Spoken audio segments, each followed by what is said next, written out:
১৯৩৮ সালে বিষখালী নদী তীরবর্তী কালিকাবাড়ি গ্রামের শিশুদের প্রাথমিক স্তরের শিক্ষা দিতে প্রতিষ্ঠিত হয় বিদ্যালয়টি। এরপর কয়েক ধাপে অবকাঠামোগত নির্মাণ কাজ হলেও ২০০৯ সালে ১,২৫,০০,০০০ টাকা ব্যয়ে তৎকালীন সরকারি বিদ্যালয় কাম সাইক্লোন শেল্টারটি নির্মাণ করে, যেটা এখন ভাঙনে বিলীন হওয়ার পথে। মাত্র ৬০ থেকে ৭০ ফুট জায়গা ভাঙলেই বিদ্যালয়টি হারিয়ে যাবে বিষখালী নদী গর্ভে। বিদ্যালয়ের সামনে পাকা সড়কটি এর মধ্যেই গিলেছে নদী।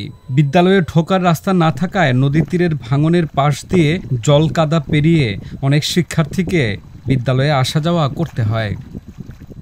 এই স্কুলে অনেক চারপাশে পানিতে ভইরা যায়।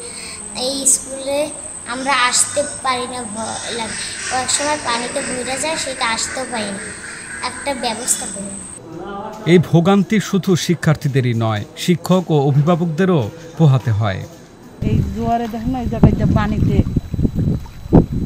গাড়ি নিয়ে আসা যায় না, বাচ্চারাও জ্বরে অসুস্থ হয়ে পড়ছে। এখন তো বুঝবেন এই আড়াইয়া নেওয়া লাগতে আছে।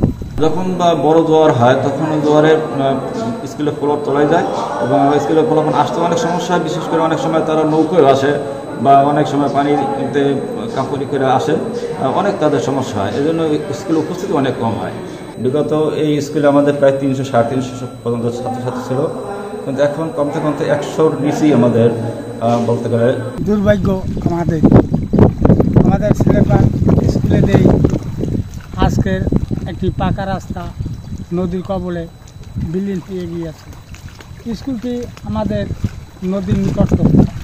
এখন বাচ্চাদের আসা যাওয়ার ব্যবস্থা যদি সরকার ভূমিকা না নেয়, তাহলে আমাদের বাচ্চা কাচ্চা কীভাবে স্কুলে অ্যাটেম্প করবে।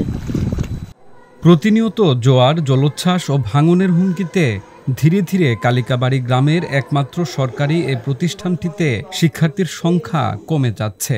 এক সময়ে ২০০ থেকে ৩০০ শিক্ষার্থীর পদচারণায় মুখর ছিল বিদ্যালয়টি। সেখান থেকে এখন কাগজে কলমে শিক্ষার্থী মাত্র ৭০ জন। বর্তমানে স্টুডেন্ট আছে ৭০ জন, তবে নিয়মিত ৭০ জন উপস্থিতি নেই, কারণ নদী ভাঙনের জন্য সামনে রাস্তা ভাঙা, আর জোয়ারের সময় পানিতে একদম পানি উঠে যায় অনেক, তখন এই রাস্তা দিয়ে বাচ্চারা স্কুলে আসতে পারে না। ওপাশে বেড়িবাঁধ, সেটাও কাঁচা। এই সমস্ত পারিপার্শ্বিকের কারণে উপস্থিতি একটু কমে গেছে। জোয়ারের সময় অনেক পানি হয়, আমাদের স্কুলের ভিটি পর্যন্ত পানি উঠে যায়, রাস্তার তলে যায়। এই কারণে তো বাচ্চাদের আসতে অসুবিধা হয়, বাবা মাও একটু শঙ্কিত থাকে।